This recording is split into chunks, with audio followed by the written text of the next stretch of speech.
Greetings, TheWarOwl greets you, and welcome to another Strat Talk, the show where we talk about strategies for the game Counter-Strike Global Offensive. This one comes to Team Dignitas versus the Ninjas in Pyjamas from the Copenhagen Games. This is late in the game on Inferno, and watch the hold off here by Ninjas in Pyjamas on the A take from Dignitas. Now, I'm going to let the whole demo play here, the whole round play, with the auto director running. Then we'll go back in time, and we'll check out and figure out exactly what happened here. But as we can see, Dignitas, they take their time in planning their strategy. They even fake at B well enough to keep two players from the Ninjas in Pyjamas at B long enough to execute their A take.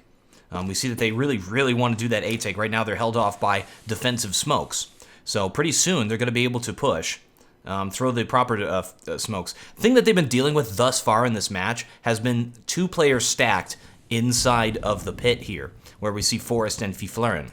So to deal with it, they throw these standard smokes to block off players from this area, from pit, so that they're not able to do anything. So pretty soon we see them setting up now at 40 seconds to finally do this take.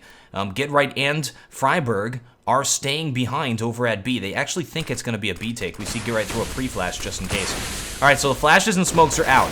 Now, what happens here? This looks like it's going to be a good take, but Dignitas flubs it somehow. Two players inside a pit. They're nullified by the smokes. Terrorists kind of have the sight. Yeah, there they go. Fetish jumps in, takes out Exist. Oh, no! Dupree jumps at him. And bomb is down. Now should be a win. Now just going to be Fetish left. Whole bunch of terrorists just went down very quickly. And Get Right grabs the last frag, will defuse that bomb. So let's go back and figure out exactly what happened there. All right, here we are at the start of the round. As we can see, everyone is able to buy everything that they would want. We got 5 smokes on the terrorist side, 5 smokes on the CT side, even 2 Molotovs. So it's a very high money round. First smoke is thrown. It is going to block off middle. So as we can see, Exist going to be the middle player.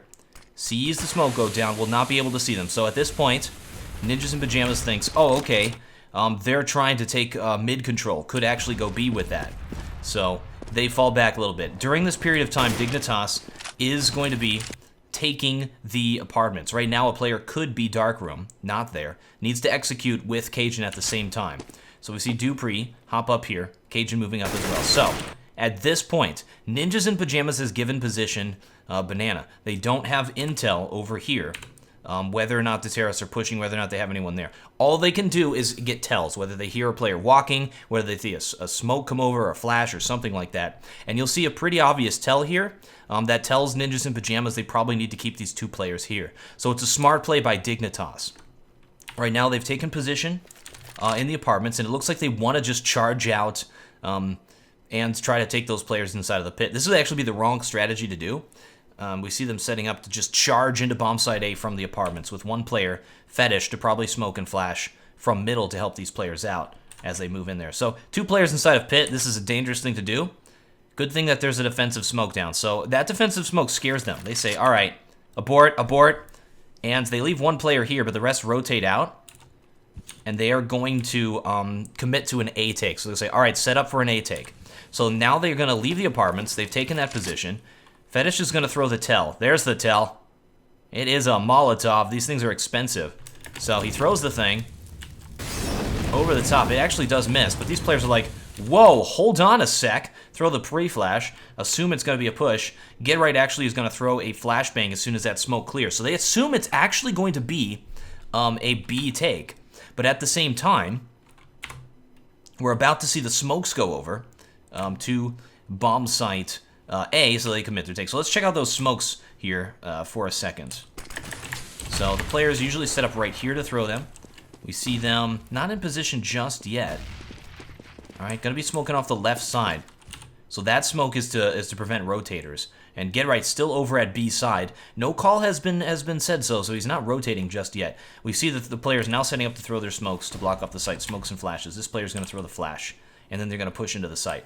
So here are the smokes thrown over the top, and you'll see these perfectly block off the pit. So they seem to, I mean, they should know that there's 2 players pit. They've had to deal with this already in this game a few times. It's an interesting setup by the Ninjas in Pyjamas to stick these 2 players pit, and we'll find out why shortly.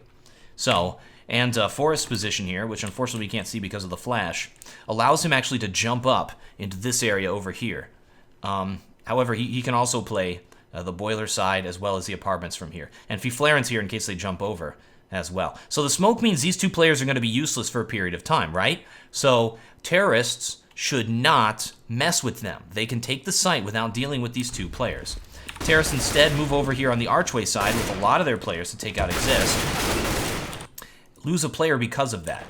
We also have Gidright, who has, at this point, after the smokes came over, he knew to rotate, he got the tell. So he's in position here to come in from behind them as well. As we see that smoke clearing, he can just push in and take him out.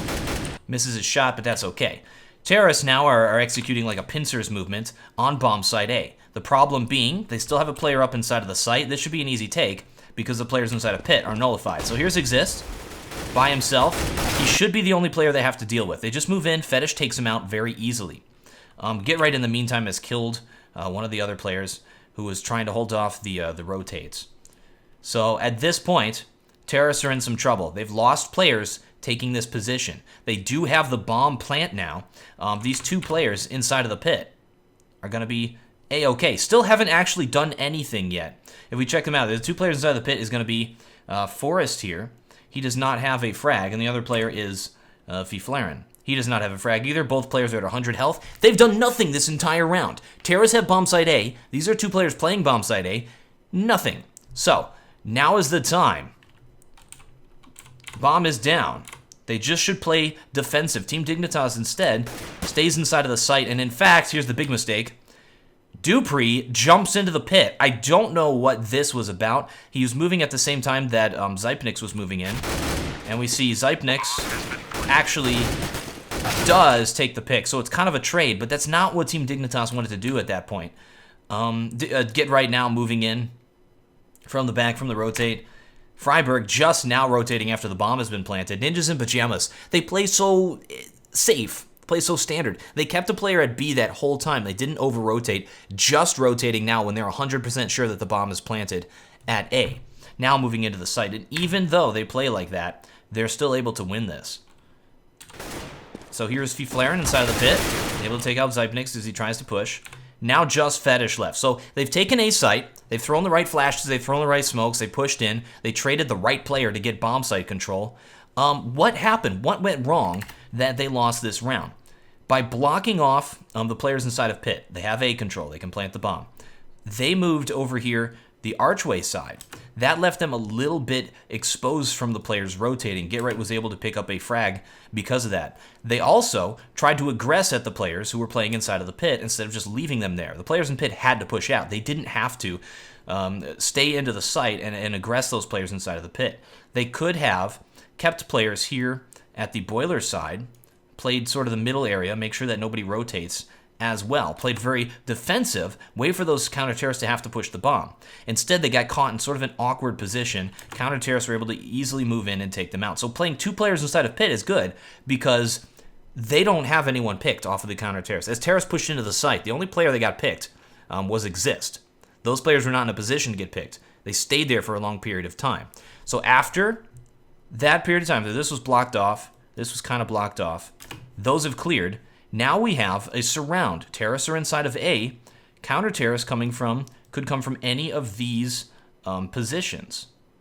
Even jumping up here and coming down there. So the terrorists are forced into a really, really bad defensive position where they have counter-terrorists coming from all sides and a whole bunch of them still alive. So what could have been done? There's a number of things that could have been done. Maybe flashes, nades, and stuff thrown into here when they started to clear. Falling back and playing it more defensive, allowing counter-terrorists to have the bomb site and just playing the bomb. Number of things that could have happened here. In the end, though, Ninjas in Pyjamas able to win it with that strategy. All right, thank you folks very much for watching. I am TheWarOwl. Don't worry, we're going to watch Gidright fly and kill this man before it ends. And here it is. Let's get it in slow motion. Why not? Here comes Gidright. Jumping M4. Dear me. The goal there is not for Gidright to get the frag, it's for him to be a distraction so Freiburg can get the frag. But Fetish was very low. So there's the round. Thank you folks very much for watching. I am TheWarOwl, and I still have no closer.